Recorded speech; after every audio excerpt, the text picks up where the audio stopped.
स्मरण करने वाली। शंकर स्वयं ऋषिका से कह रहे हैं, तू कर्म का भोग जरूर भोग रही है, पर तेरा सात्वित्व की रक्षा स्वयं जगत जननी करेगी। तो चिंता ना करिएगा, तो चिंता बिल्कुल ना करना, स्वयं जगदम्बा करेगी। और आया समय, भगवान शिव का जो शिवलिंग, छोटा सा शिवलिंग, बिल्कुल छोटा सा, जिसका पूजन ऋषि का रोज करते हैं।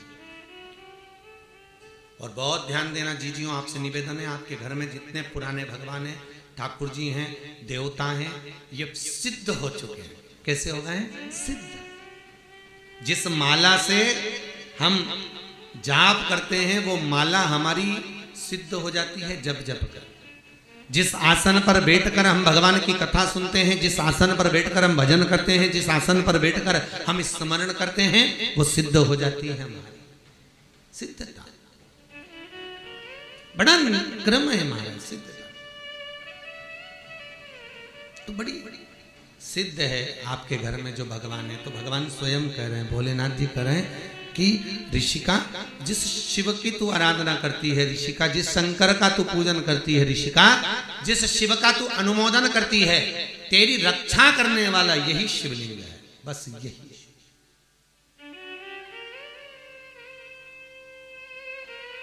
वही शिव।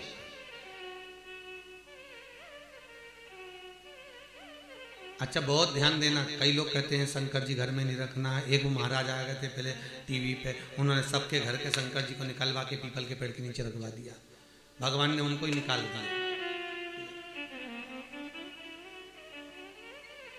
बढ़िया सोफे मोफे पे बैठ के सबको बताते रहते थे। उन्होंने एक दिन शंकर जी को निकला, शंकर जी घर में नहीं होने, सबको निकल, शंकर जी ने उनको निकलवा दिया। ले चल, नहीं।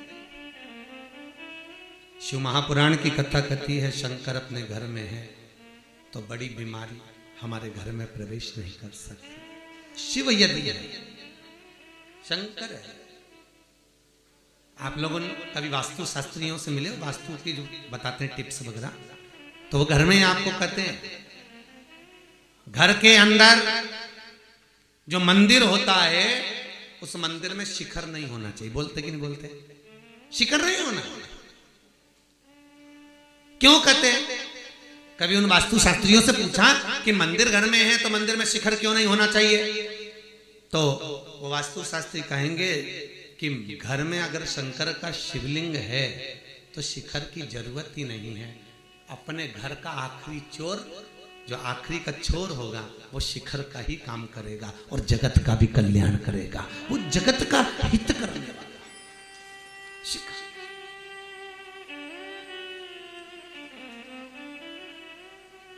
उनसे पूछोगे वो बताएंगे आपको कि मंदिर में अगर शंकर है, मंदिर में अगर शिव विराजमान है, मंदिर में अगर भोलेनाथ विराजे हुए हैं, तो फिर क्या सोचना? फिर नहीं सोचना, शंकर है, शिव है, बैठे हैं। अब एक दिन ऋषि का शिव की आराधना में लगी थी, युवानी अवस्था हो गई, और युवानी अवस्था में जब जवान हो गई, बड़ी सुंदर थी वो, अति रमणीय, अति सुंदर, बहुत सुंदर, बहुत सुंदर। और इतनी सुंदर ऋषिका, इतनी सुंदर थी, शिव का भजन कर रही थी। वहीं पर एक मूड नाम का राक्षस है। क्या नाम था उसका? मूड। और मूड नाम का राक्षस आया, और उस मूड नाम के असुर ने आकर जब ऋषिका को देखा, तो देखकर उसकी चित्त वृत्ति में, उसके मन में ऋषिका के प्रति प्रेम जागृत हो, काम उत्तेजना जाग, और वो ऋषिका को अपना बनाने के लिए प्रयास कर रहा,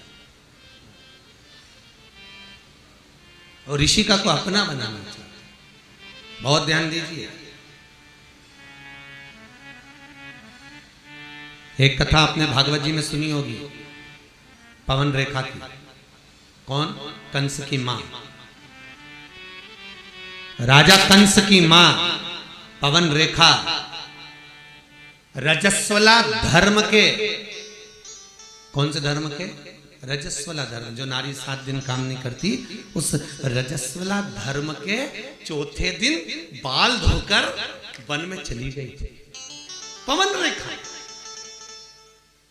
भागवत जी में पंडित जी ने आपने को सुनाया होगा, कंस का जन्म। पवन